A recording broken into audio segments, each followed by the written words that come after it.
guest today is a 6-foot guard from the University of Iowa, the NCAA all-time Division I scoring leader, the first pick of the WNBA draft, WNBA assist leader, all-star, and 2024 WNBA Rookie of the Year. Caitlin Clark just kicked off 2025 in style. The basketball superstar joined Travis and Jason Kelce as the first guest on the Heights podcast. From career insights to her mindset after an unforgettable season, Caitlin delivered moments you won't forget. She's the most requested guest in the history of our show, and the Time Magazine Athlete of the Year, Miss Caitlin Clark. Please welcome everyone. Yeah. What's Caitlin's take on the pressure of being a sports icon? What's next for her career?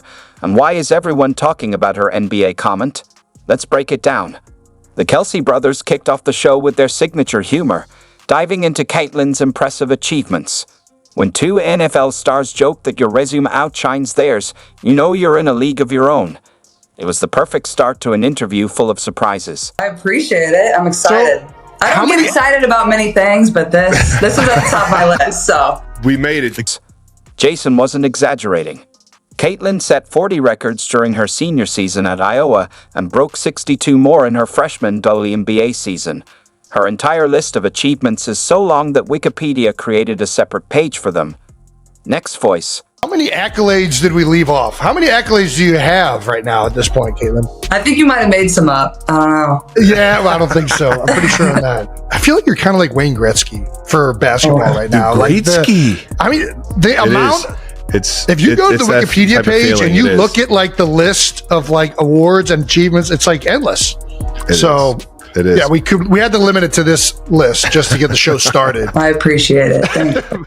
Caitlin shares a heartfelt moment, revealing how her mom is thrilled about her academic All-American honor. She explains that her achievements come from hard work and a love for the game, not the goal of breaking records. She then opens up about her coolest achievement so far. Is there any accomplishment, I guess, of all these accolades that has meant the most to you?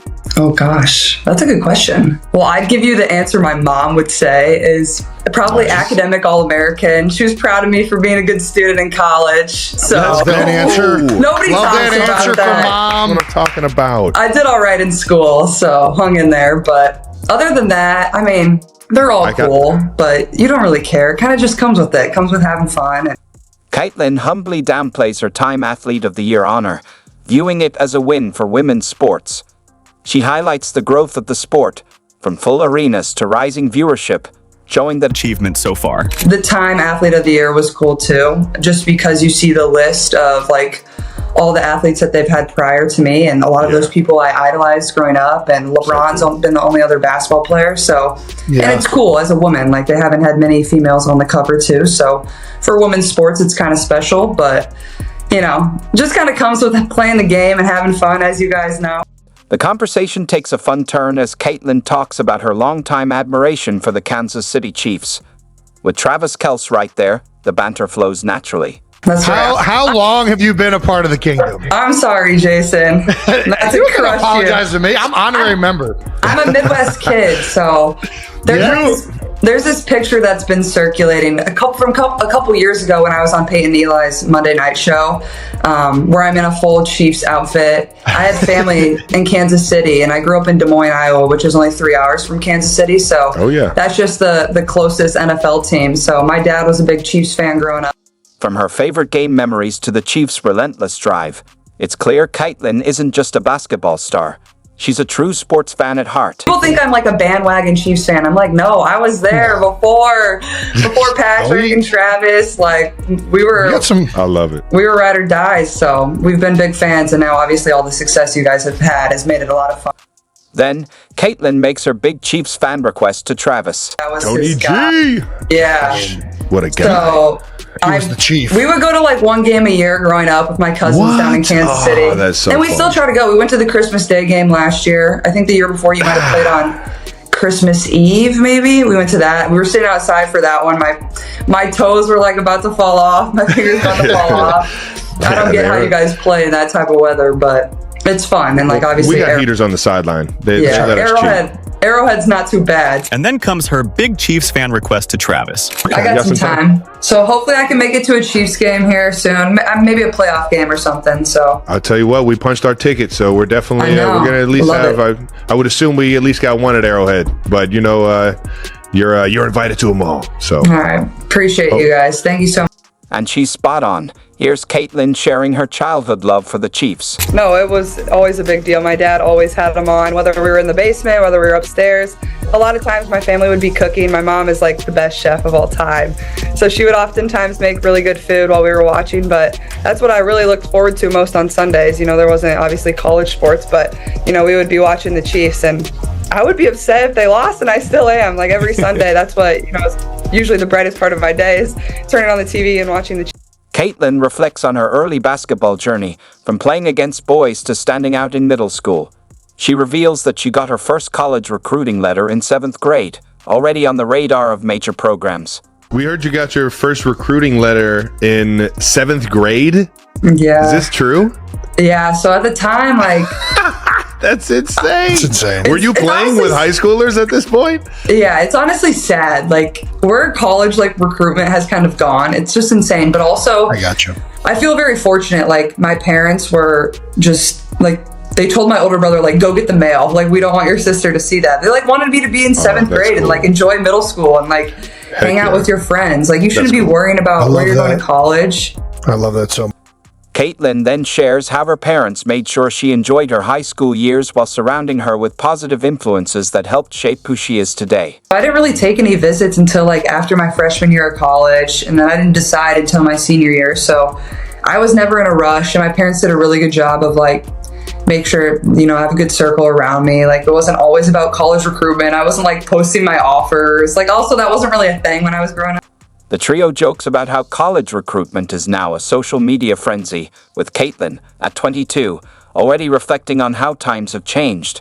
It's clear she's mature beyond her years. Now, I mean, it had to be close to when you were growing up. I mean, Yeah, it was close. Like, people were starting to do it, like, post, like, oh, I got an offer from here. I got an offer from here. and especially in basketball. Now it's all you see on social media. It's like only people talk about. It's crazy. But obviously times have changed too. But Oh, times have changed. yeah, it's 7th grade was wild. And I was playing up like 2 years. So I was playing with high schoolers. But yeah, I didn't really like think anything of it. Like, I was just going out there and hooping and having fun. And it's kind of just what came with it. Caitlin reflects on her rookie season, balancing fitting in with standing out, staying true to her style while elevating the team. Like, you come in as a rookie and, like you said, like, you're trying to figure out a new environment, new teammates. Like, you don't want to say too much, you don't want to say too little, and it's just so hard. But like in my scenario, and obviously you guys too, like, you're already highly thought of. Like, people are turning to you to, like, be something or be someone. So it's hard. Like, you're trying to get your feet wet, but also not do too much. And I think that's kind of what I struggled in early on, is like, I don't know what to say. I don't know how to say it. I don't know how they're going to. Caitlin credits her veterans and teammates for helping her transition smoothly, with their support making the journey truly rewarding. Oh, and you nailed it. But also, like, I had a lot of really good vets around me too, so I feel very grateful for that. And we had a fairly young team too, so like, people had been through it fairly recently, so they knew how I felt. But like, I feel like that definitely is a huge challenge, and that goes for whatever professional sport. Like, you're trying to learn, but also people are looking at you like you got to perform and like be what they drafted.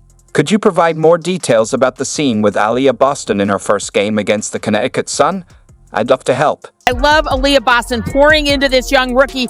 It's supposed to be hard. This is an adjustment period, and Aaliyah making sure that her rookie knows we have your back. Erica Wheeler's embrace of Caitlin from day one showed strong mentorship and support. For me, I just wanted to get ahead of it because I know this transition is tough. Just being undrafted and being a rookie, it's very unlikely that a vet, you know, just take you in when you got the same position. From popped and like ruptured, and I knew it right away because I've done it before, and I was just like, it hurts so bad. I don't know if you guys have ever done that, but I've done it. How did you do it before? Can I guess? I was too. Oh yeah, guess. It was very Midwestern. You did it in water. You did it in water. Something correct. with water. I got I got launched off Why a did you tube. just get so excited? What are you, some brainiac? That's how I did mine. I went off the diving board and tried to do as many flips as I could and smack my side of my head in the Heights High School swimming pool. He was a male swim cadet, so he had to be This wasn't during swim cadet. Don't put me on blast like that, Travis.